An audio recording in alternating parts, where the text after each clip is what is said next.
Good evening. I would like to open the Opioid Settlement Fund Advisory Committee meeting today, Tuesday, October 28th. I'd like to call it to order and begin with the Pledge of Allegiance. Pledge of Allegiance. I pledge allegiance to the flag of the United States of America and to the republic for which it stands, one nation, under God, indivisible, with liberty and justice for all. All right, an announcement under Mass General Law, Chapter 30A, Section 20F. This meeting is being recorded. I'd like to start the meeting by welcoming two new members. First is firefighter paramedic Rob Porowski, who is taking the seat of Lieutenant Nunes, who is unable to continue on the committee. We appreciate your being here, and we'll talk a little bit more with you about your ideas as we progress. And then Detective Michelle Donovan, who came and presented in front of us a program that the police department runs to follow up with those that are post-overdose, and now she is the alternate to fill in for Chief Dunn when he cannot be here. So thank you for doing this and being here. Thank you. Okay, so we have a guest speaker. I've asked Mr. James Harnett, the town administrator, to come and speak to us because there are some administrative issues that we're trying to work out so that we can proceed and move forward with the RFP process for any kind of programs that people might want to apply for funds for, because there are administrative issues that need to be straightened out before we can really move forward. Mr. Hartnett, you want to Sure. speak to the committee? Call me Jim. Thanks for inviting me. I've watched a couple of your meetings, not all of them, but it's a very, very informative committee. It's you've done a lot of work already. I've been in touch with some of the other administrators in the area, and there's a couple of communities that are ahead of us, but most are behind where we are right now. So kudos to you guys. You're moving things along. I just got a couple of slides here. So as of June 30th, there was currently around $336,000 in the opioid account. It's difficult to get an exact amount as what you're going to get every year, but I'm assuming it's going to be somewhere between 50 and maybe 75,000.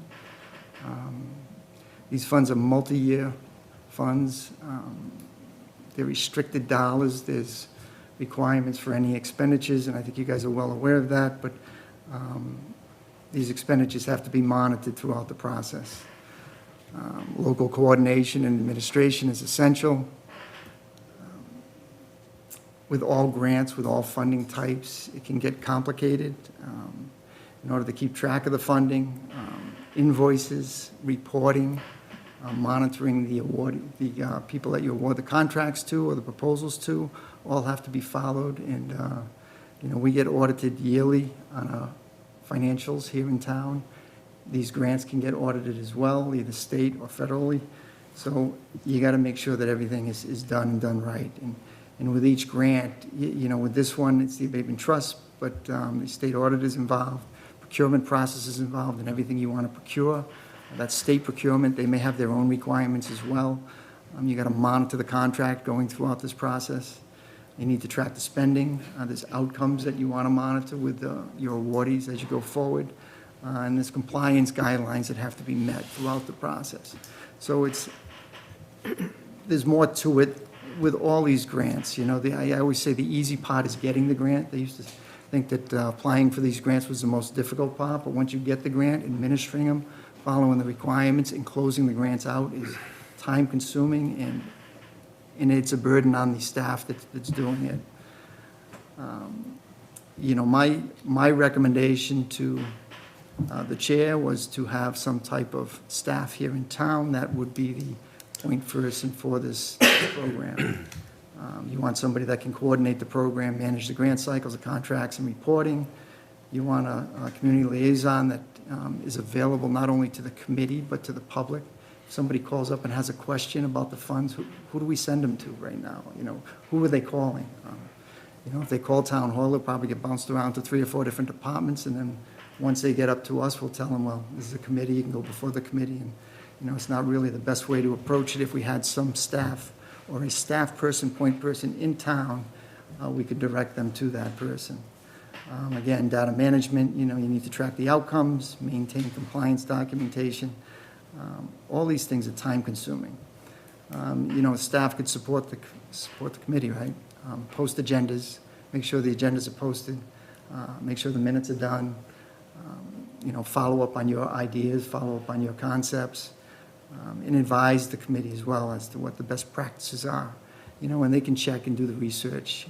You guys have been very involved tracking things down throughout the state, but, it's time-consuming. Are you guys going to be able to do that going forward? If you have somebody on board on staff, they can do this background work, they can do the research work, and then they can advise the committee as how to move forward. And again, I mentioned public engagement. This person could also be the outreach coordinator. They can provide educational material. They can set up the process for this committee. The existing structure, we really don't have a lot of existing structure, right? The select board is right now authorized to approve expenditures and programs. They've appointed this committee as an advisory committee to the select board. But what we're finding out right now is, what happens to everything else, right? So I had my own ideas, and it hasn't always worked out the way I wanted it, but, we just had a few invoices this week, and the chair's been bounced around to 2 or 3 different departments as to who's going to pay those invoices and process them. It's not a big deal to process the invoices, but that's only one aspect, right? So we're looking at a different structure, right? Again, right now, the select board is the approving authority for expenditures and programs. And I just want to point out that even if that authority was given to somebody else as the select board, they're still responsible for signing contracts and approving contracts. So if the Board of Health, say, was authorized to do some of the work or additional work, select board would still have to be involved to a certain extent. My recommendation would be to hire a coordinator, either part-time or full-time, that would work under the direction of the Board of Health Director, and be the advisor to this committee. And that person would work with the Select Board as well as the Board of Health or the Director of Board of Health, however they want to handle it. The other option is to have it work with the Select Board, right? So the Select Board would have to hire somebody to oversee this program. I think there's a downside to that. I think this is a Board of Health type2 The expertise is there. They have the contacts at the state. The Select Board office does not have that. I will also say that the Select Board office will have 2 new staff people and a third one in a brand-new position. So you're probably looking at a 4 to 6 month learning curve just to get that group up to speed. And I get concerned that this would get put on the back burner. Again, it's additional work.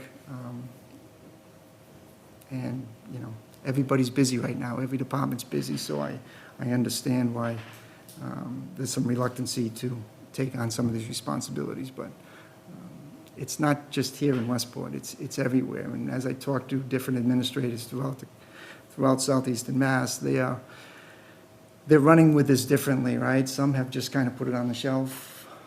Not that it's going to go away, but hoping that someone picks up on it later. Others have hired somebody to run with it, and others where the town administrator has kind of run with it and assigned the responsibilities to existing staff throughout the town. So that's where we are, and I don't know if you want to ask questions on that before I get to the next, which is something different. Does anyone on the committee have any questions for Mr. Hartnett about what he's sharing with us? If you could send this structure email, Yep. that PDF to me, I would appreciate it. Now, just as a matter of process, right, we have an elected Board of Health and we have an elected Select Board. Those are the 2 entities that are essentially going to have to make that decision. If the Select Board says that it's going to be run and operated out of the Select Board office or the building department or whatever, that's what we'll have to do. If they want to put it under the Board of Health, they would have to work with the Board of Health to see that that gets done.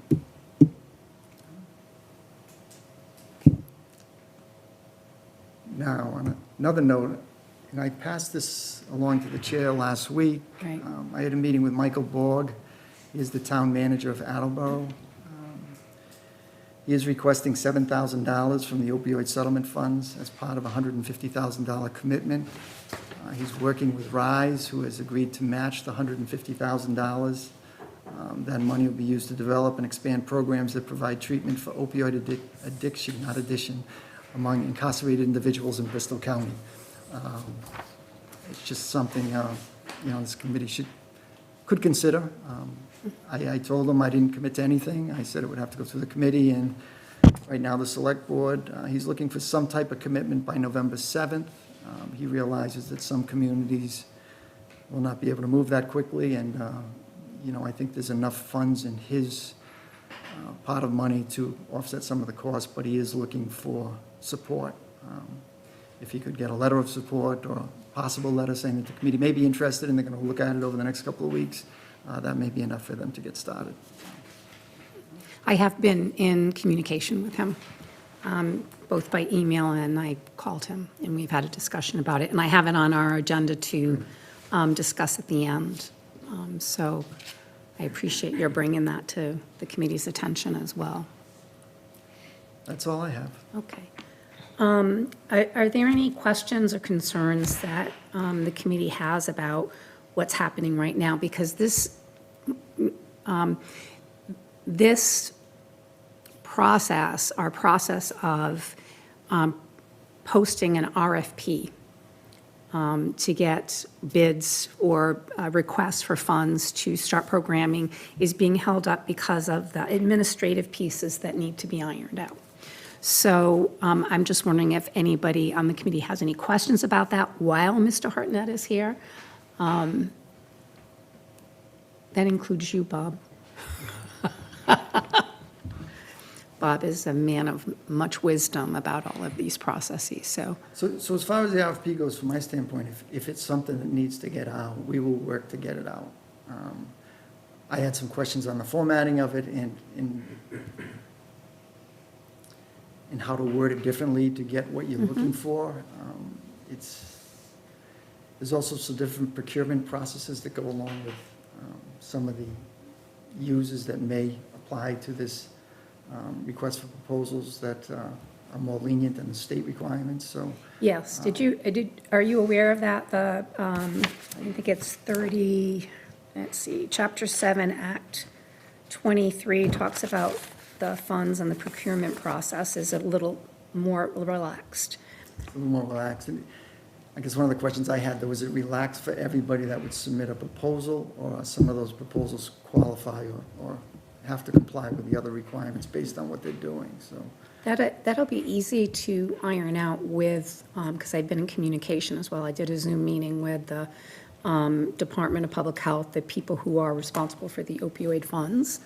And so they are available to help with any of those issues if we have questions. So my issue is that I feel like until we have it clear who's going to do what, we really can't proceed, because even with the RFPs, it's who do they send it to? Who is going to process it? Who's going to be their contact person? And that is not really clear yet. So unfortunately, most RFPs, they're sent to my attention because I'm a procurement officer. Yes, they're not always developed by me, but you're retired now. They're sent to the procurement officers. So. Right.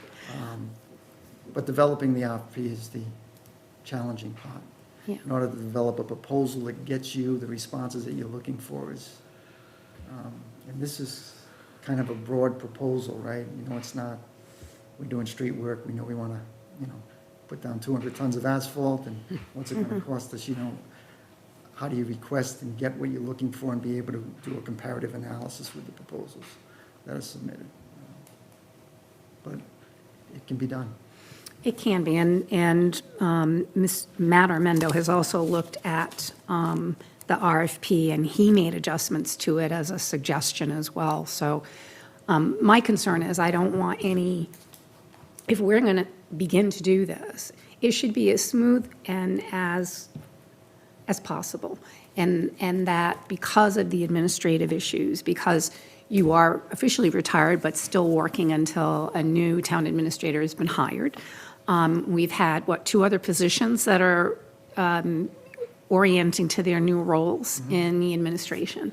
So it makes it really hard to do this and to do this as smoothly and as organized as possible until these issues are worked out. But I asked Mr. Hartnett to come and speak to the committee because I've been communicating. There have been some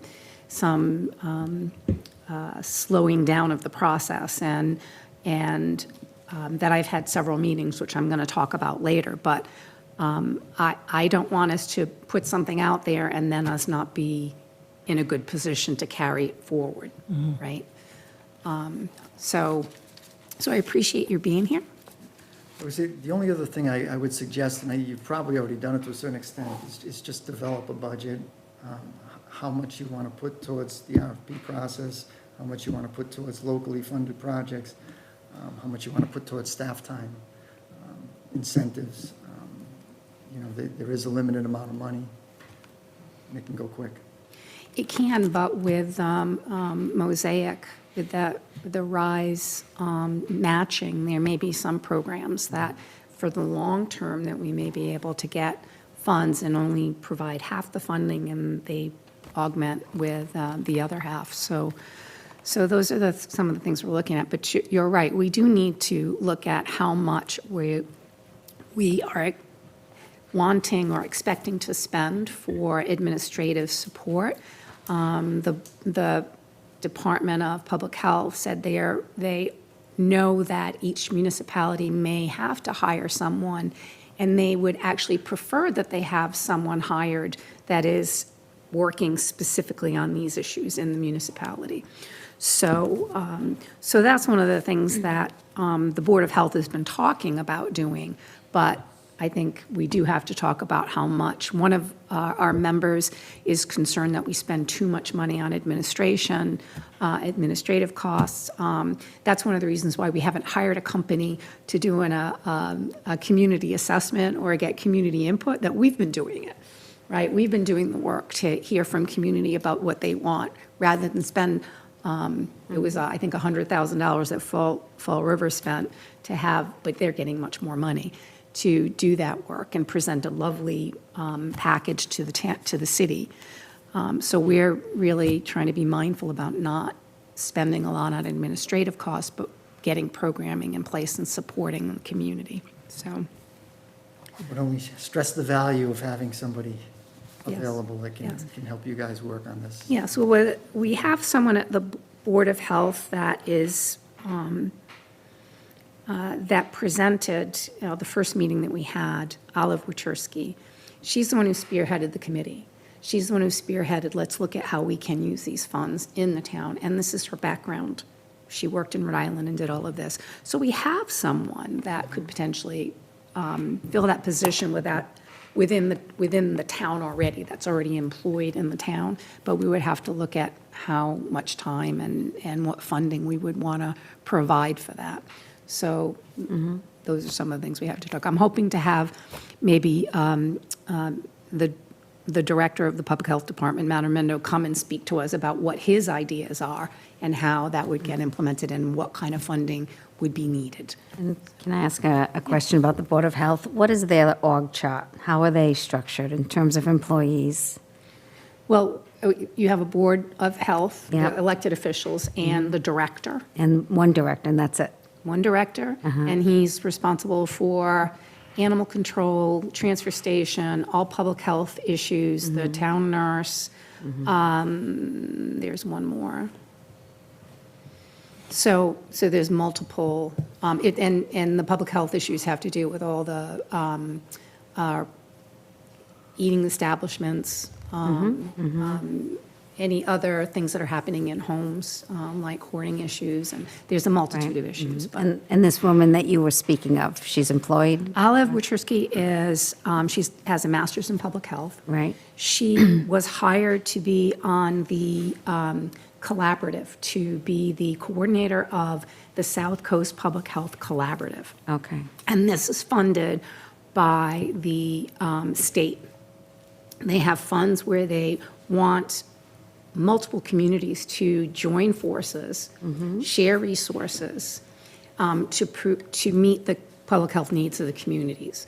So Olive is the coordinator between, I believe it's 4 other communities. One community decided to step out of the collaborative, but she runs programs. She'll work with communities on doing education. She does the websites. So the Public Health Collaborative is who is paying for Olive, but pays, I don't know if this is how it works, Jim. Do they pay the town and then the town pays her because she gets benefits? She's a town employee. Okay. Considered a town employee, but it's funded through the grant. Right, and so some of the idea is if we had her 20 hours a week focused on all the coordination between different services, so if we were going to have someone in the school department, in the community, outreach, education in the community, and then having her help bridge to services. Because we were talking about that, there are services in place, but Westport doesn't have the infrastructure. But she's been building relationships, and that's the other piece. She already has relationships within this community, the substance use disorder community. So that's a huge plus as well. But it's a matter of if the committee agrees, then we advise the select board that this is what we want to do. It's a process. Advise the select board that this is what we would like to do, and this is how much money we would want to allocate for this position. So it's not, we can make the decision. We have to go through all these processes. Right, and as far as the finances go, for these smaller, because I have a big budget, right? Like, I've got people, I've got accountants, I've got business managers in my department. So with these smaller departments in town, how do they handle the finances? Is it just go through the town treasurer? Do they have their own little accounting Each department? through town meeting is authorized or approved for a specific amount of funding for that department, and that's all they have for the year. Right, but they don't have their own bookkeepers?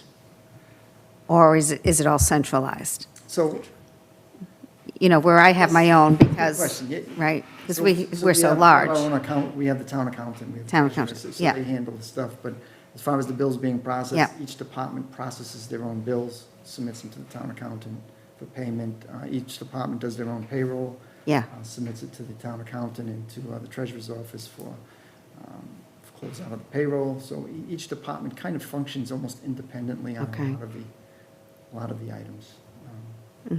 Because I'm just thinking about the processing of the grant again. And if somebody's already doing that, can you, charge off a little bit so that they're already doing that? But, I'm not sure what you mean. yeah, I just mean when we actually get the money going, whichever direction, under the Board of Health or whatever, someone's got to manage the grant and managing the invoices or the That processes. would be Olive. That would be part of her Okay. role, would be administrative.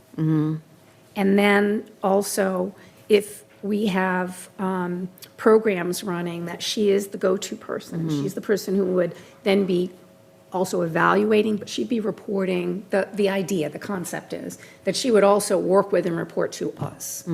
That we would be overseeing what she's doing and help direct where we want funds to go or what we would like to see happen. And she would be reporting to us what she's been doing. But also, she would be reporting to the Board of Health. So the Right. part of the issue right now is, how many masters do we have, right? And I say that because we need to report to the Select Board, but then would we need to report to the Board of Health?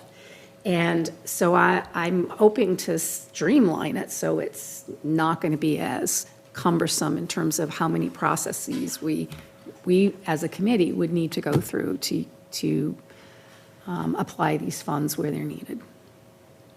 I just have a question. Currently, is Olive part-time? No, she's full-time. So we've already discussed it with, Matt has already discussed it with the collaborative. And they would be fine with her cutting her hours, and then the grant would supplement so that she would designate maybe 2 days a week just to work on opioid settlement funds, distribution, education and outreach, making connections in the community, working with whatever entities we have in town. If, say, for example, we're going to talk about this later, the school department wants to do something, she would also be coordinating with the school department and working with whoever's in the school department around however they would like to utilize the funds.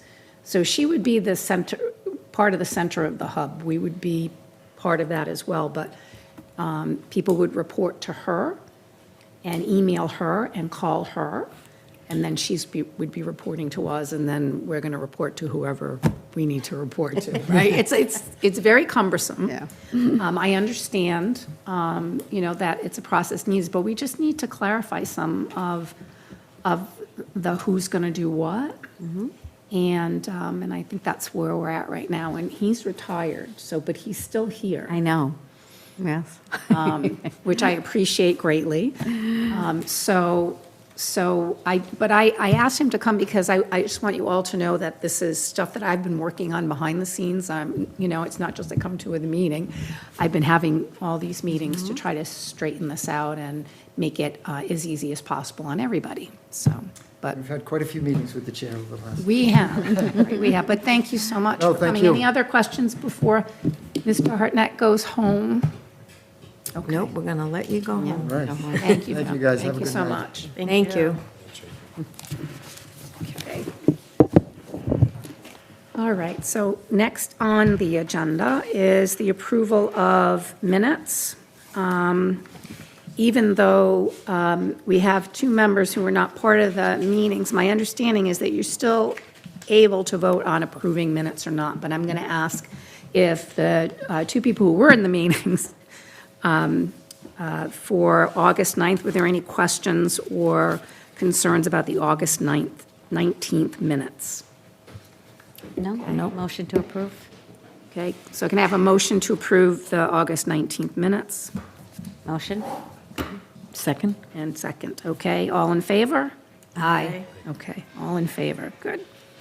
All right, and then September 2nd, we had a remote meeting. I need a motion on that meeting as well. We had a decision-making meeting. We didn't have a quorum on the meeting in August to vote, so we had to have a meeting in September to vote on some issues. So do I have a motion to approve those minutes? Motion. Motion to approve. Okay, Second. second, all in favor? Aye. Okay.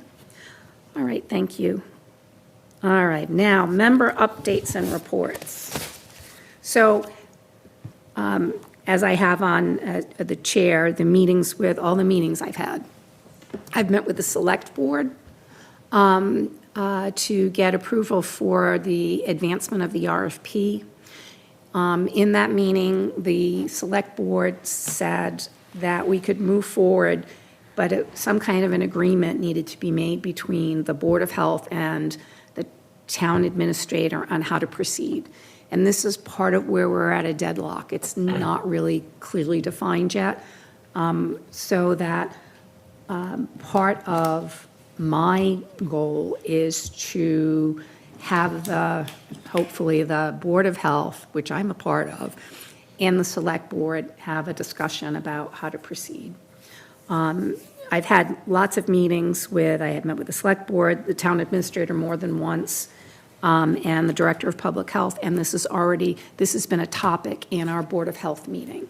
And currently, the Board of Health stance on this issue is that they want complete control of the funds, and they would take all the responsibility for the administration. So that's where we may get into some difficulty if the Select Board is not willing to give the funds to the Board of Health to manage. So these things need to get worked out. I will tell you that when we had the Board of Health meeting, I was pretty quiet. Because I'm here on the committee, and I said my concern is, I'm the chair of this committee, but I'm also on the Board of Health. So that I have not necessarily a conflict of interest, because whatever is decided, I'm okay with. But I needed the two other board members and Mr. Armendo to really talk about what their concerns were. And there was concern that the Board of Health would be asked to just administer the funds with no control of the funds. So that's where the struggle is right now. So, and I say struggle, I just say that's where we're at a deadlock right now. So we really, I need to proceed with the Select Board. And I was hoping that Craig would be here. Craig's, my understanding from speaking to him is that he wants to wait for any decision-making until the new town administrator is hired. Because he's concerned that the new town administrator might have some ideas about how to manage it and might want it not to go to the Board of Health. So. So why wouldn't it? Why wouldn't we want it, why wouldn't the Select Board not want it to go to the Board of Health? Is there Well, the other side of the story? I can't speak for them. Right, okay. So, what you're hearing. but I just know that, speaking to one, Yep. and who is on our committee, Craig Dutra, he said he was concerned about doing anything before the new administrator starts. Okay. And that would probably be his position if he was asked to vote currently on the Select Board. Okay. All right, so the other meeting I talked about that I had was with the opioid settlement fund reps from the Department of Public Health. And in the discussion with them, it was very enlightening. They actually encourage hiring a person to do the administrative, and they also kind of expect it, because they know that towns, municipalities are stretched thin, and that to take on the extra work is going to be hard. So that there are towns that are hiring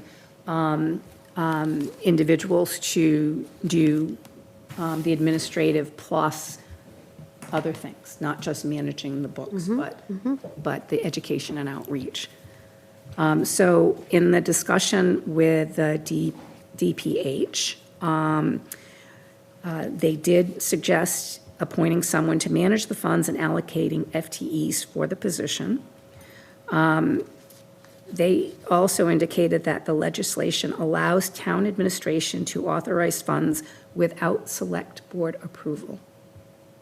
So there was a change because it was becoming very cumbersome to have grants appointed or approved without everything going, as I said, this is what happening now, is everything's so cumbersome to get to move forward. For example, in order to have administrative funds, I had to go before the select board and ask for $5,000 so I could buy stamps and, other things that are needed. So because we haven't, Chief Dunn sent me an email, and the email set was about having a special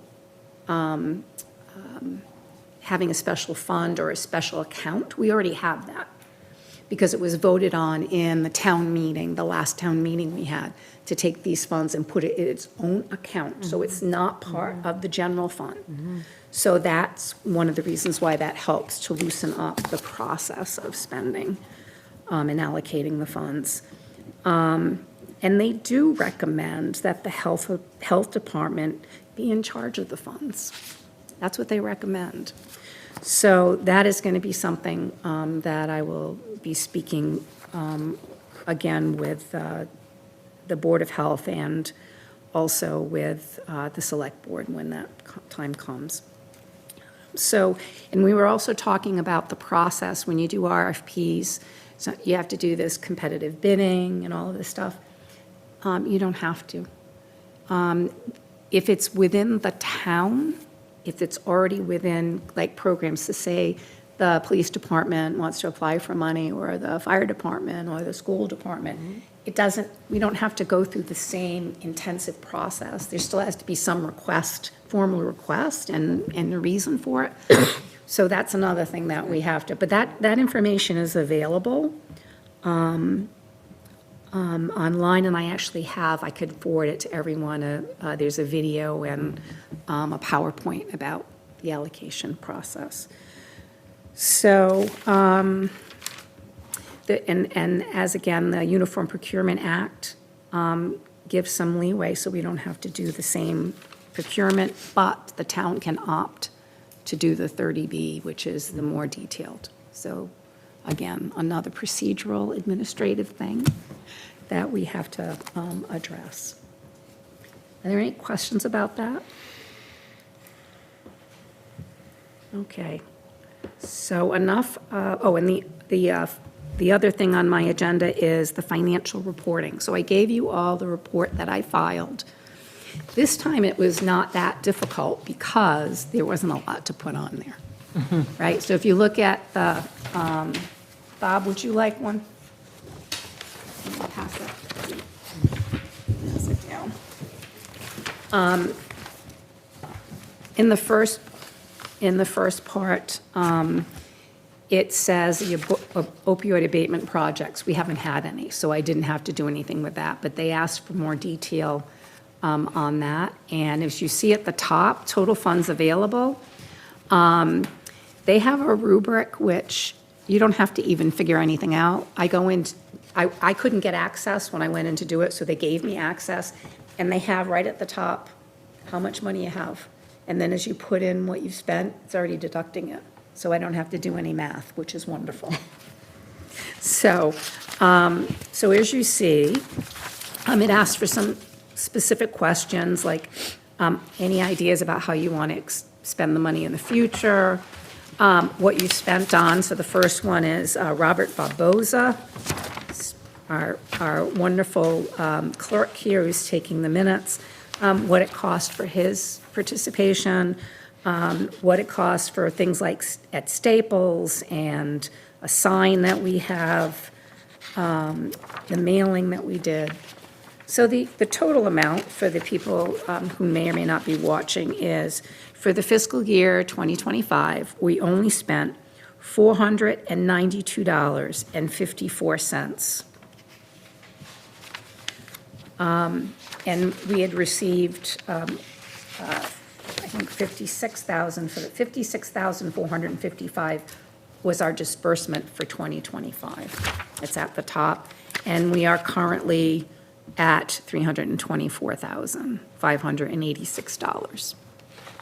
The projection is $1 million by 2038. So we have some more planning to do as the money comes in, but we have to also consider whatever program we set up or we support, if it's good, we have to continue to support it financially. So it's not like we can do 20 different programs. We want to look at how we can sustain the programs that are working. All right, so I've said enough. I guess I just have one question. Sure. I feel that we're very fortunate to have somebody like Olive, who seems to be very passionate about the opioid epidemic. And when would we be able to vote on, when will we be able to propose that we would like to hire her to do this? So I think at the next meeting, we can do it. It's still not ironed out that it can happen, but I think I've only had one person on the committee express some concern, and that was David, and it was about how much we spend, that we're not spending a lot on administrative, and I assured him that Olive wouldn't just be administrative. She would be doing lots of different stuff in the community. So, and then one of the things we would need from Mr. Armendo is, how much would it be if we had her for 20 hours? What would be the cost to us, or the cost to the settlement fund? So I think there's some more work to be done, but I haven't had any negative responses other than how much we spent. So my hope is that at the next meeting, I will have some more information. I may go before the select board again with, whether it's with having the chair of the Board of Health meet with the select board, but I can't represent the committee and the select board. The Board of Health. I am speaking for the committee. Now, would it be beneficial for us to attend the meeting too? Well, let me Yeah, I think having people there would be From the helpful. committee. Yeah, I had, the last time I met, Val was there, and I think David was in the audience, so, Okay. all right, but, yeah, but I think we need more information about the details, and then we can vote on it, but then we have to go to the select board and say, this is what we want. Are there any concerns about that, or thoughts about that? Did you meet Olive? I haven't met her yet, no. Okay. And I know you haven't met Olive. Although she's been at the fire department a Yeah. few times with, talking to Glenn and stuff about Narcan, and Yeah. she's a big advocate for getting Narcan around town. So, Not quite sure. okay. All right, so how about other updates? Anyone else have, you have an update? Which one? that You and I met. Oh, yes, Want we to talk did. about our No, meeting? yes, we had a meeting, yes. And when we apply this to what's happening in the schools, my concern is always about, there's many, many children that are either living with grandparents or in foster care because they've been taken away from their parents because of addiction. And how those kids are functioning, given the amount of trauma, right, that they've seen in their lives is, it's difficult for them in school, and so there's a lot of work that needs to be done with with the population in terms of not just the kids, but with the staff understanding those children, and how do we support those kids in the classroom, right? It's not just about counseling. We need, they're in the classroom, how do we continue to support them, their positive youth development needs? So in my previous work was in the urban districts, Boston, New Bedford, and we had wraparound coordinators that often did this work where they sort of, kind of like an Olive, but individual for kids. So you're coordinating and supporting and training teachers on how to support trauma. You're connecting with social service organizations on behalf of the kid. You're running meetings. In the district, what I'm finding is we've got like general ed, so, you're fine, your kids are doing fine. Then you've got special education, and there's a lot of money and effort put into kids with certain needs, but there's nothing in the middle, and often the kids and the families that we're talking about are somewhere in the middle, and they need something, and they're not getting it. So we talked about, and honestly, before I joined this committee, I talked about I need a director of student support or wraparound coordinator, because there is not that position in the district to do that work. So I'm hoping, if we can get this going, to maybe look at least some of the funds, using some of the funds here, and maybe some funds that we have at the school department side, and maybe some grants to fund that kind of position. Yes, and when I spoke to the public health people who are managing the opioid settlement, I asked about that, and they said that would be wonderful, and that would be supported, and that might also be eligible for some RICE grant, Right, right, funding, so. yeah. But it depends on how you present the proposal and then. Right. But I wasn't expecting you to do that today, because I said, that that'd be something to work on. Yeah. But that you and I met and talked about that, and Yeah. I'm a big advocate for the school department, so. Thank you, I appreciate I that. am also. Yeah, and there's a need for that, right? Whether it's kids who are starting to dive into addiction, but oftentimes, right, the trauma, the mental health needs are coming up first. So can we even be more preventative in that road? Yeah. Mm. Okay. Do you have any questions about what Fran is talking about? I don't know if the police and fire have anything to do within the schools, too. A lot more than you think, I guess, right? We're in there a lot, I think. We do a couple of presentations for the school about vaping and drugs and prom, Yep. the prom. Mock crash, The mock crash. OUI crash. So we provide the mock Right, crash. right, and then- right, okay. Then we go into inside the auditorium and do a Q&A about addiction, about choices, good and bad, and how they determine a long line could be of what's going to come out of your life by making that one choice. So I think, the pub ed that we put in from the fire and police, it's kind of a big deal to have. They only see us when things are bad, They only see us when the only person they get to look at is Michelle or myself, or like, okay, you're with us now, So it's been good to see them in that sort of atmosphere where they can ask us anything. So, but define wraparound. Oh, a wraparound. So, if we have a kid that's struggling, usually the family's struggling as well, and so you might try to get everyone who's involved with that child's life or that family's life. Could be a social worker, could be individual counselors, it could be a coach, plus the school-based personnel and the parents, and you kind of get together around that kid and create a plan, a support plan for that child. But the idea of wraparound is that you're connected. It's not just the guidance counselor in the school. It's not, it's not that. It's actually, we're making sure that the community partners that can be supportive in this child and this family's life are also at the table. So they're sort of making that connections. And that's why we call it wraparound. So I guess my other question is that I saw you make a hand gesture, like you have general ed, Yeah. then you have special ed, Yeah. and this whole middle end. So how would they meet that criteria, and how Yeah. many, I guess, you can't give me a number, but there's got to be quite a few students that would qualify for Yeah, I think, when I'm, more than I would just think. probably more, yeah, so this is, in terms of my entry plan, my first year, I listen, right? I'm collecting all this data.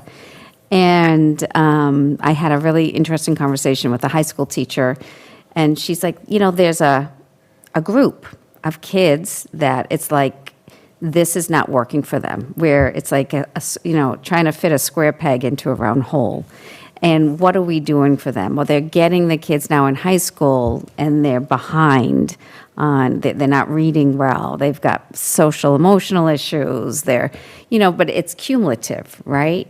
Right. And so, in a multi-tiered system of support, education is very jargon.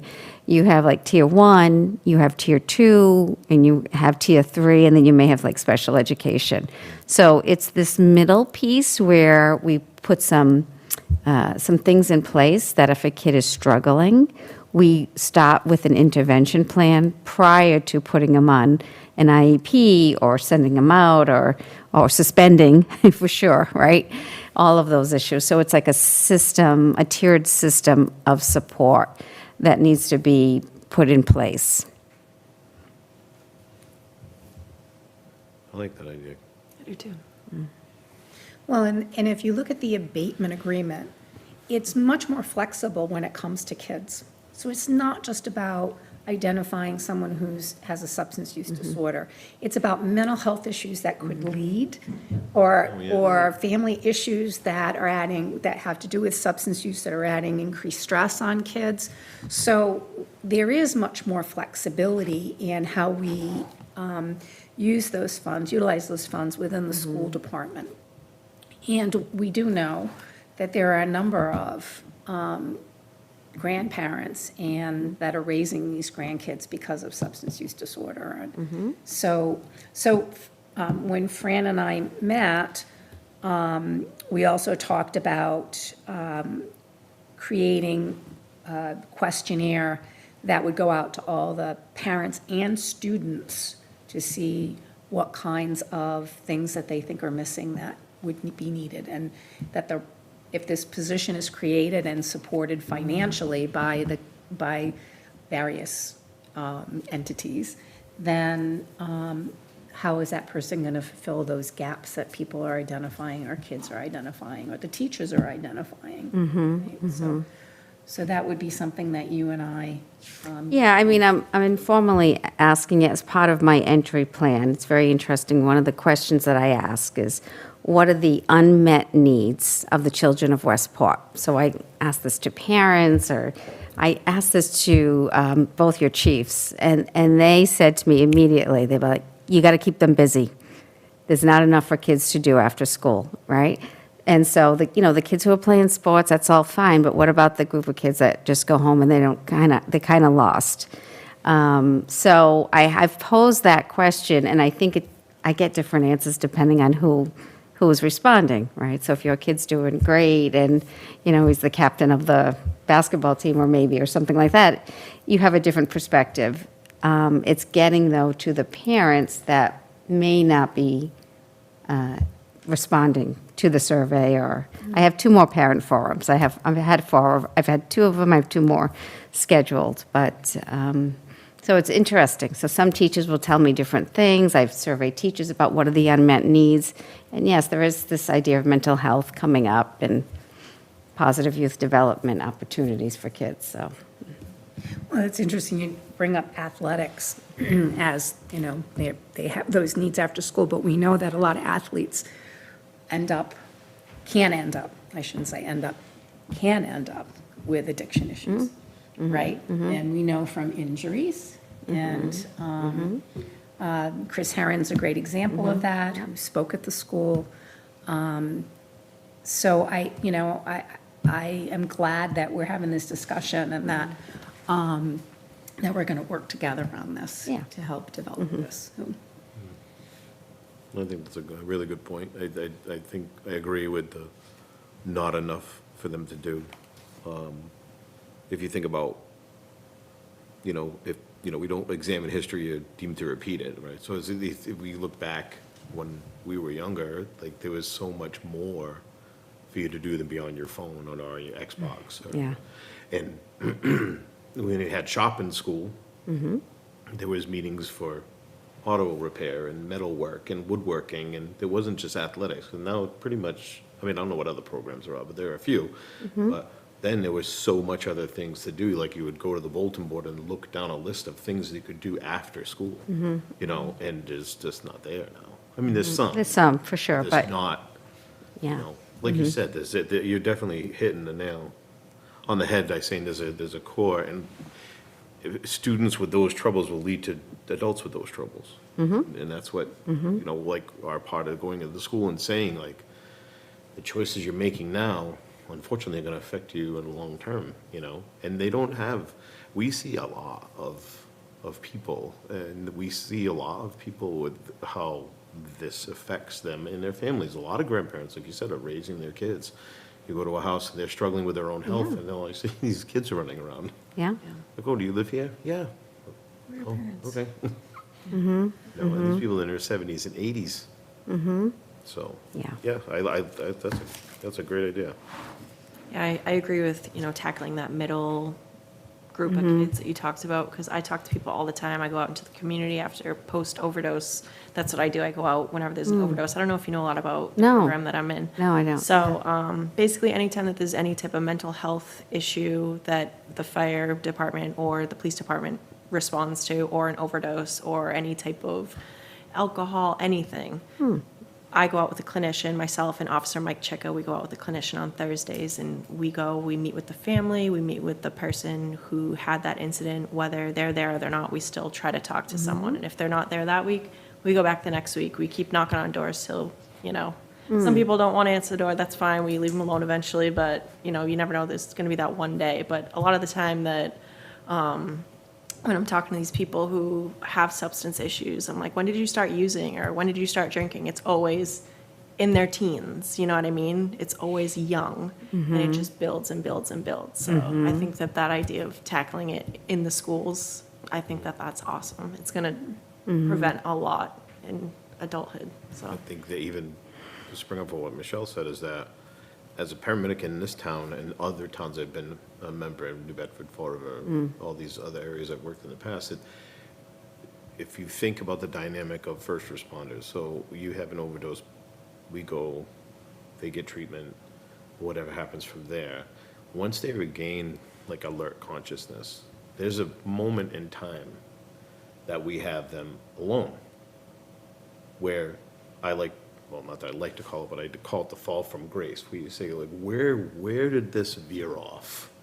Where did you Right. derail? Right, yeah. And like Michelle said, a lot of times it comes, whatever, it could be from sexual assault, abuse, trauma. There's usually a lot of trauma. Outside, a lot, like, but with medics, like, the police have them for this amount of time, and usually what happens, I don't know 100%, but I would say a lot, is the police say, you're gonna go, Bob, they're gonna take you to hospital, and then I kinda explain what's gonna happen, like, what's going on, why the Narcan worked, and why they're feeling like they are, what's gonna happen next, but I only take that so far, but if, I guess my point is, once she does the first part, then I take over the second part, but I'm in this kinda like pseudo-psychiatric counsel, paramedic, doctor, parent, older, uncle, grandfather thing.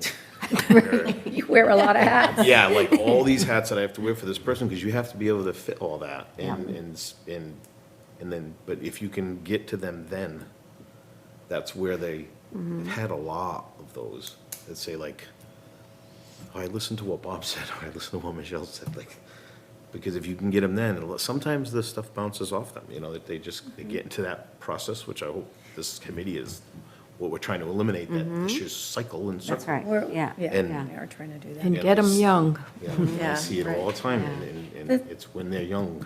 Yep. Working with, I know that there is a agreement, a letter of agreement with the fire department and the FAST team. Are you aware of that? You want to talk to Glenn about that. And the police department.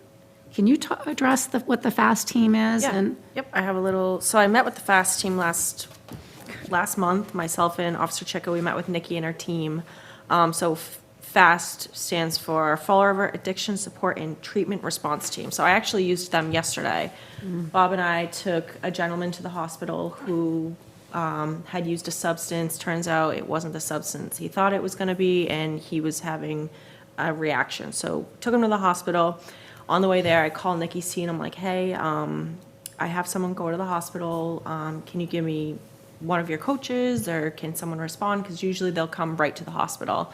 I guess the person that I spoke with is reaching out to the gentleman that I was with yesterday, but they're like, in an instant, like they'll come out if we need them. We haven't officially started doing our outreach with them yet because the government shut down, so we haven't been able to utilize them yet. But I'm still working with Bristol County Outreach through the COSAP grant, so we still have a clinician that we work with. But their team consists of Nikki Fontaine, who's awesome. She's the director. The police liaison is Fall River Lieutenant Steve Burt. There's a clinician through Child and Family Services out of Fall River, New Bedford, which they're awesome. We take a lot of our patients and people in town there. We take them there all the time. They have 2 recovery coaches, a data outreach coordinator, a certified peer specialist, and they're going to be adding 1 to 2 more clinicians within the next year, they project. So we've teamed up with them, and like, even though we're not going on visits with them yet, I still have access to all their services. And Nikki's, I think she was on vacation yesterday when I called her in the morning about something else. she had a vacation? I don't even know. I don't know if she was on vacation. She said she was at the airport, so good for her because she works around the clock, 24/7. But I'm looking forward to working with them. They're really good. Yeah. So they're connected to all our local resources, state, nationwide. Like they're connected to everything, so they're really good. And one of the wonderful things, too, is that we may not need to use any of our funds to work with the FAST team. That's what Nikki said when she was here. I said, okay, so what kind of funding support do you use? She goes, you're in our catchment area. Yep. And we've got the funding. So this is really wonderful. And this is part of the work we've been doing, is identifying what resources are there in the community. Well, how can we bridge to those resources? How do we develop relationships and alliances with the resources for our community? So that's wonderful. Do you have any data for us about any recent? So we had no overdoses in September, no overdoses in October. So we're still, we're at 9 overdoses for the year, which we're way down compared to the past, which is awesome. 17 attempted post-overdose follow-up visits between January and as of yesterday. So when you say attempted, So we've gone out, we've either made contact with them or we've knocked on the door, they haven't answered. So that's attempted. I just kind of blanket it all in one. Okay. So when you say 9 overdose, what is that? 9 fentanyl Criteria. overdoses. Like survivable overdoses or overdoses with death? Non-fatal. Have we had any fatalities this year? No. Not that was reported to Yeah, not- the police. Yeah, at so least. that's what you always have to, kind of, because as well as Narcan does, it also eliminates that need to notify anybody, Right. you know, so I would say that the number is probably higher, but you. Right. Right, Okay, you if don't there's have Narcan, to. yeah. Like, oh, man, I got you Right. back, you know, and then they don't have to.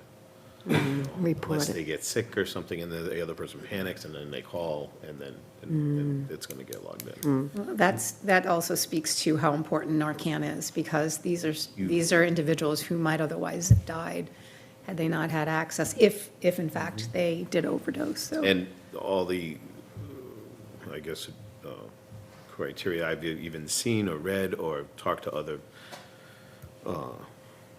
peer support groups that I'm in, is that they're not, they won't use Narcan on their own. Does that make sense? Nobody's gonna say, I think I need Narcan. Yeah. Somebody's going to give that to them because they're not gonna know to make the decision. And they're not gonna do it because that's not what they want. Does that make sense? Yes. Like, they're not gonna get rid of Yeah. that feeling. They want the feeling. So, and that's, was also, my old thing is like, if you actually have to, just don't use it by yourself. That's right. Just, but yeah, I think, it's great that the number is down, because I know that probably in pre-COVID, it was probably average here in town, maybe 3 times a week for overdoses, 4 times a week. Wow. And that was not even counting deaths, that was really, yeah. Yeah, so, before Narcan came so much available, That's right. Anyway, Can you, are you finished giving a report, I Michelle? am, thank you. Okay, thanks. Rob, can you share with us your interest in being part of the committee and what your background is for the rest of the? So, I'm a firefighter paramedic for town, for Westport. I've been a member full-time here since 2012. I got on as a callman in '07. I've been in EMS since 1990. I think I do many different outreach programs for our peer support responders, and crisis intervention for first responders. But I remember, we deal with a lot with addiction and substance abuse. That's not so much in Westport as much as in the inner city with the poverty level is higher, and that seems to be where the addiction and where the substance abuse comes in so much. And I just, with that coming in and just having family and watching people, and it's not just poverty stricken, like it's first responders, it's teachers, it's everybody that is struggling with trauma and addiction and dealing with. And then when COVID came, everything just went crazy. Everything just went, you couldn't even, people weren't comprehending with what's going on. Which led me to start really watching what was going on with Narcan, and I had a problem with people making the assumptions with, Narcan. Narcan, does everybody know the properties of Narcan? You understand how it works, right? It's a receptor and agonist. It blocks the receptors for the opiate to go in the cell.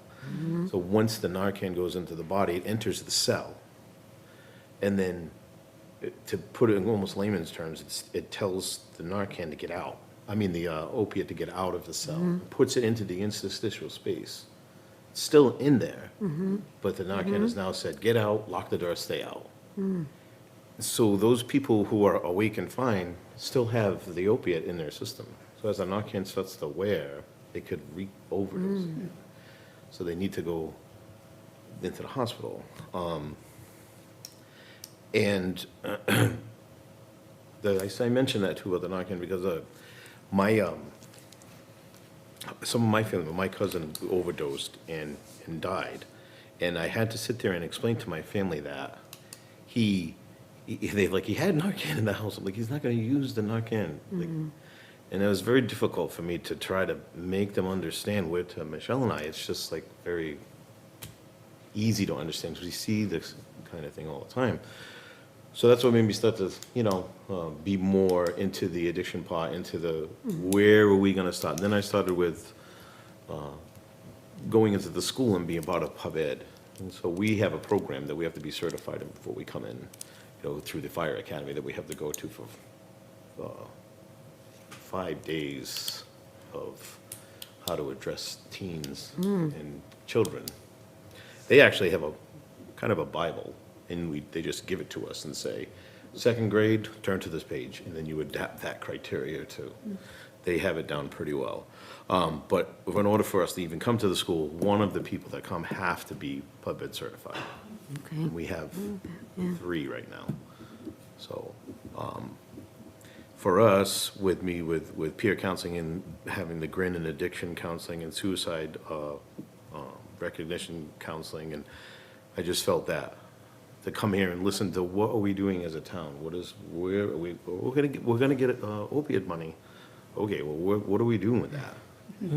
How much is like her program that they're putting out is huge, and we'd love to be involved in that program, just to kind of touch base, because one of the big things that cause trauma in medics is there's no follow-up.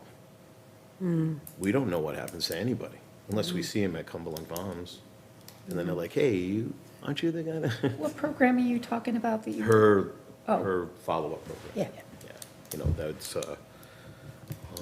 that she's putting together, which is great, to go meet, knock on the door and say, this is what we do, this is this, and what can we do to help you? And for us, I would love to be able to even be part of that, but just, have somebody at the fire station, or whether it was an officer or a liaison, to sit there and pick up the phone and dial this, how you doing? Hey, is so-and-so there? Heard you had a little bit of an incident. We came, how did everything go? That, just somebody to kind of outreach, or what else can we do to help Do you? you know about safe stations? Yeah, I was just looking at that. Do you know about the Tiverton. safe stations? A little bit, yeah. Because I think Tiverton has. it would be something for the fire department to consider, opening up a safe station, so that people in town will know if they're in trouble, they can go to the fire department, and then the fire department will connect them to some help. I will tell you this. That happens a lot more than anybody might think. Whatever goes wrong in town, and Michelle, you might attest, they're knocking on the door of the fire department at all hours. I mean, I'm not saying that that's not a good idea, but it is, to put that out there. The amount of times that people knock on our door, like, and this is a little bit broad, but I'm outside with a flat tire. Like, my cell phone broke. I don't know where I am.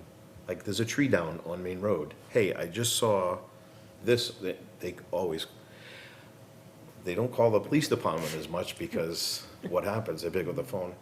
Hey, it's Michelle. This line's being recorded. Ooh. Yeah.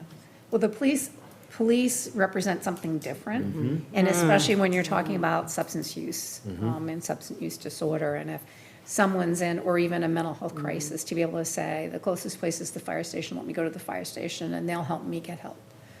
And that's basically what the safe stations are about, and they have them in Fall River and Providence. Tiverton. And Tiverton now has a safe station. It's definitely, I would encourage that. That would be something. However, and I'll just hit this for a second, that we're not always in the station. So that's the other problem. The police station is manned constantly by, at least the dispatcher is in there all the time. Bare minimum, but there's always a sergeant there, usually, right? Most of the time, yeah. Depending. Yep, depends, but yeah. But for us, always dispatcher. one call comes in, we're out the door.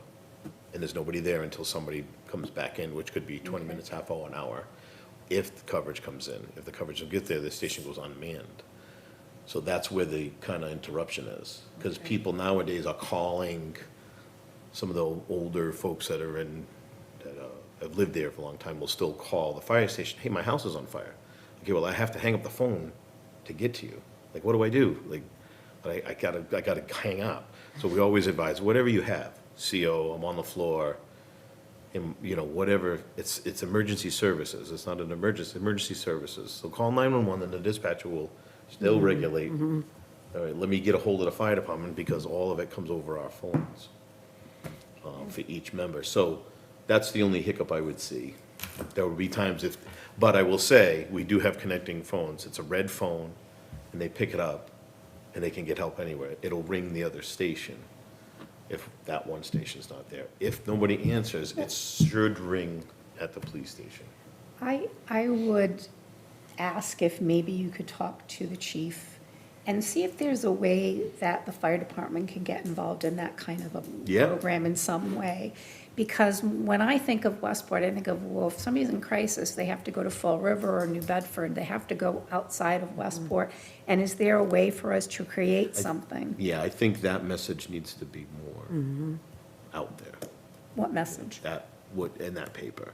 We need that, they need to understand that. Right. We provide that. Yeah, Right. and so, but. And but- I think I picked this up actually at the Tiverton Library. Yes, I found one of the, there too. They have a great section where they have all information and, Look at that. yeah.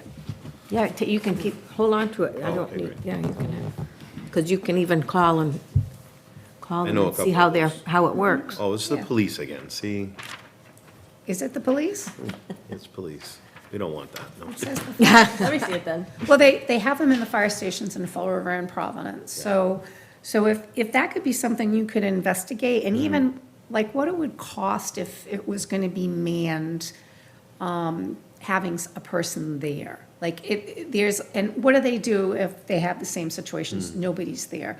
To kind of get a feel for it, because my concern is that in a crisis, people don't know where to go in Westport. You could adopt that. You could like adopt the Oh, verbiage yeah. for that. I just crossed that out. There'll be some ribbing going on between police and fire. don't worry. Okay, well, that's okay. Yeah, I'll definitely do that. I understand that dynamic. So, Competing. Yeah. okay. All right, so is there anything else you'd like to share with us? I think that's it, unless you have any questions. I mean, personally, I've lived in town since probably about 20 years old. My wife and I moved here. My wife's from town. She grew up here. I grew up in Freetown. I went to Apponequet, and I got my EMT license pretty much out of school. I worked in town at a couple farms here, mechanicking, because I was a Volt kid, and made my way and as an EMT, I worked as at a municipal landfill, and that's where I started my municipal service, but I was their safety coordinator. And did that for quite a few years before I left and went to Fall River as a medic, and I worked there on that axe grind for quite a few You've got a lot years. of great experience to Yep. bring to the table here. Yep. Thank you, so I'm Oh, so yeah. glad you're here. And then came here as a firefighter medic in 2012, full-time. Made paramedic of the year in 2010, firefighter of the year in 2009, and, yeah, so, and getting ready to end. To retire. Yeah. Well, not yet, you can't go yet. Yeah, not getting yet. close, but not quite yet. Okay. But, yeah, my wife's a nurse at Newton Wellesley Hospital in Boston. She was the ED director at St. Anne's for quite a few years. Okay. And my daughter's a nurse. She's going to be a nurse anesthetist. She's in the school of that. Another one of my sons that does the community outreach program for paramedics. So he works for Mass General Hospital doing community paramedicine. And one of my daughters is a clerk. She does accounting, doesn't want anything to do with medical field. And my youngest son, which everyone wants to talk about, works for the Patriots. Oh, Yeah. fun. Yeah, see, everybody's excited Yeah. about that. The rest, everybody else. Well, Well, welcome to both of you. Thank you for having me. Michelle should talk about herself, too. Well, You did a great job. well, and we've had the privilege, although Fran was not here for it, but when Michelle came and spoke to us with Officer Michael Chicka. Michael Chicka. Yep. To talk about their program and what they've been doing, and giving us some statistics about the numbers in Westport. So, which is going to bring me to the next part in the planning. I want to just go to, oh, no, well, we need to go to committee planning, but what are the next steps that people on the committee think we need to work on? I know that I have create survey for parents and teachers with the superintendent, Fran, that I want to work with her on the school stuff, because that's a big love of mine is the kids. And, but what are the other steps that we need to take as a committee to move forward? What would you like to see happen? The logistics of what we were talking about earlier, right? Like, I think, thank you, Donna, you're the one who's spearheading all that, I don't know, political work to try to get it functional, because we can't do anything until that happens. Okay. Yeah, I think one of the things I like to see is I hear a lot of opportunity, the word opportunities and the word programs and the word things we can do, and I want to see what those are. Like, Okay. what are we, what is actually? Some ideas. We're not building a building, rehab building, or, what are we doing for the community?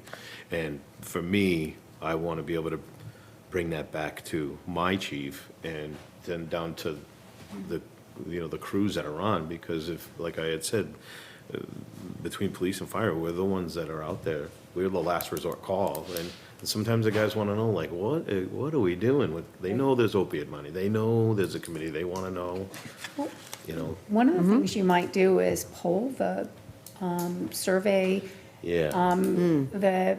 the people that are working in the department to see what they'd like to see, what the concerns are We that did they have. talk about that in one of our meetings, so yeah, it's something we're doing now.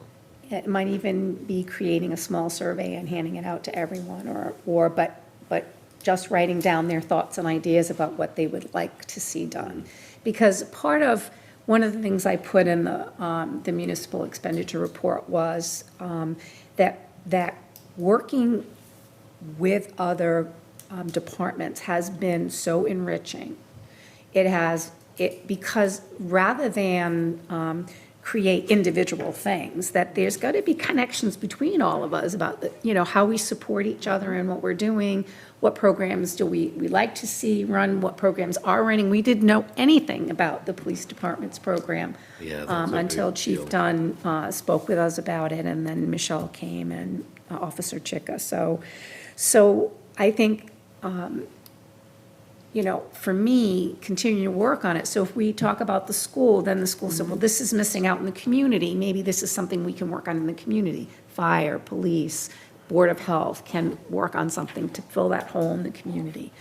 So as far as what programs are out there, that's what we're working on. We're trying to develop those. We're trying to see what the community needs. One of the big things that we found out in the police night out, were you there at police night out? At police night out, we had a table for the committee. They didn't and invite us. Excuse me? They were there. They did, the Yes, they fire were was there. there, I saw them. That we had 40 people fill out surveys, and every one of them addressed education. Educating in the community, even educating about the fact that there's funds and that we're working on this. And so, a big piece is education. So I believe that that's happening, but I don't think there's an organized effort between all the different departments. This is just an example, but we did it has really nothing to do with other than it being an example. We used to do a Halloween party at the station every year. I don't know if you knew that. But every year we had this huge Halloween party, it got bigger and bigger. Police would come over to the fire station. We didn't let them touch any of this stuff, but they'd come over. They would be in there, they would help out, and the kids would come with their parents. We had pumpkins and face painting and a haunted room and this whole thing. That got to be quite expensive and quite logistically, because a working fire station, hard to kind of regulate. So our union this year was, again, we were going to do it again this year, because even through COVID, we invented like this, remember that? We had a slide with candy, because nobody wanted, so we had this like tube, and we'd shoot it through into the car at the kids. Yeah. Like, we did like everything. It was really, a guy, got a little dangerous, but it was okay. And this year, they partnered up with the recreation department. And they kind of handled it, and we all win, right? You guys were there too. We were there. And I thought that, that was such a good idea to combine, and this is like kind of what you're talking about. Like, we went with them, and it worked out better for the community, because I'm like, oh, Wednesday is the fire station, and the police are handing out candy on Halloween, but also we have the rec thing, and there was one thing where everyone's at, and it's made way more sense. So kind of what you're saying, I think that's kind of an example, like, to work with that aspect of it, yeah, because Right. just getting that off on the right path, like you said. I think next meeting, I'm probably gonna have a lot more, because that survey is due to come out. So, Okay. That sounds great. for my guys anyway, and girls. Sounds great. There are a lot of ideas. What I'll try to do is share the summary of the summation of the questionnaire to show where Yeah, the that- areas are, but at the top of my head, education was the highest number of responses, people thinking, and especially in the school, addressing the needs in the schools. So I'll try to get that information to you so that you can review that. The other steps, I know that I would like to see the fire department and how if they would want to proceed with anything like a safe station, what they would need, what kind of resources they would need. One of the things I thought about doing was calling the safe stations, the fire department, and saying, how much does it cost? What is it costing you? What kind of overhead? What do you need financially to support this, so that we have an idea? Okay, So, you can do that. all right. And one of the models that I saw recently, still work at McLean, and they do news articles, and they have a program in Boston called the Bridge Clinic. And it is a place where people who have substance use disorder can go and get help to connect with services. And that's sort of the idea. I'm thinking of hiring somebody like Olive that would be a resource to help connect. But it's something I'm investigating a little bit more. I think it's a little bit more involved. There's a social worker. They have a lot of staff up there. It's in Boston. But I like the idea of a bridge clinic, because we're trying to bridge to services and make those connections, right? So I'll look more into that. Do you have anything else that you want to share? No, I don't think so. I'm just, I just think it's really important that we really take seriously hiring Olive to be the Okay. board. And I think the sooner the better. Yeah, no, I agree. I still consult with her and speak with her about what's happening, so. Okay. If there isn't anything else for next steps, then the topics not reasonably anticipated 48 hours in advance. Does anyone have one? Because I just wanted to quickly go over the RISE. Did you all see this? I gave you one, right? The municipal matching grant proposal. I have been in conversation with Stephen Burdos from Human Services, the coordinator of the North Attleboro Health Department. And his proposal is to ask all the municipalities within Bristol County to contribute funds to the correctional facility so that they can hire more people to provide substance use disorder services to those that are incarcerated. And so his proposal, though, in my discussion with him, he said he needs to know by November 7th. I said, I'm not going to be able to tell you by November 7th. That he's requesting that each municipality contribute $7,000. And I told him, I think he needs to think about the size of what the communities are and the amount of money they're getting and not do a blanket 7,000. That for smaller amounts that municipalities are getting, like Attleboro itself is getting $3.5 million. And this is the projection at the end, we're going to get hopefully $1 million, a little over $1 million by 2038. So there's a big difference in amount. New Bedford gets 8 million, has a higher population. So I asked him to think about that and then maybe make another presentation. I invited him to come to the next meeting, he's not available, about funding. But my task for the police department is to see if you can, are you able to find out how many people from Westport might be incarcerated, no names, but how many might be currently incarcerated who have substance use disorders? I could try to find that out, yeah. Because that would be helpful to have for the next meeting, so we can look at that and say, well, that's, it's not a large amount, but we have people, so can we provide something for Westport residents in this, this grant that they are proposing?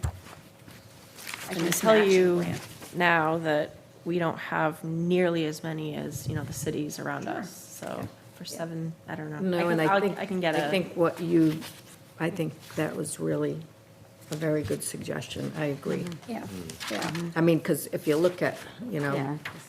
and obviously, the population in Fall River and New Bedford, the chances are they're going to have a lot more people incarcerated than we are. So I think that makes sense. Yeah, so I presented, I said I would present this to the committee for them to review and think about how we would want to proceed, but I also said, we also need some data. Are there people currently incarcerated who have substance use disorder who could benefit from the increased services there? Are they aware of this potential program that, The sheriff's department? yeah? Yeah. Okay. In fact, I just saw the sheriff last night, and he did a presentation somewhere, and I mentioned it to him. He said, yeah, he used to be the sheriff used to be the mayor of Attleboro.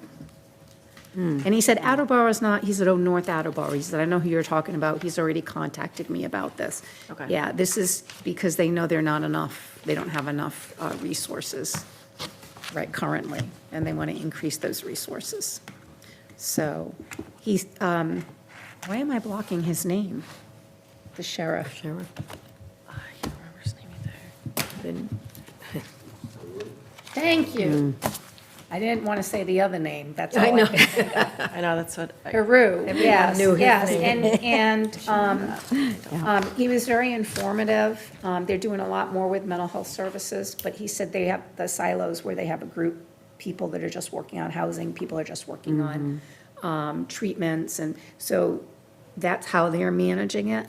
But they could certainly benefit from more clinicians to help deal with those issues. So we'll do our homework, and then I'll have that on the agenda for the next meeting. okay.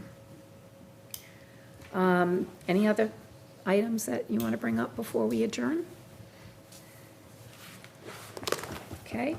Our next meeting is will be scheduled for November 18th. We try to do the third Tuesday of the month. Okay? So if there's no other business or questions or concerns, I would entertain a motion to adjourn. Second? Who did, A motion. you did a motion? Sorry, You did, second. Michelle did I second. thought- Okay. All in favor? Aye. Aye. I thank you all very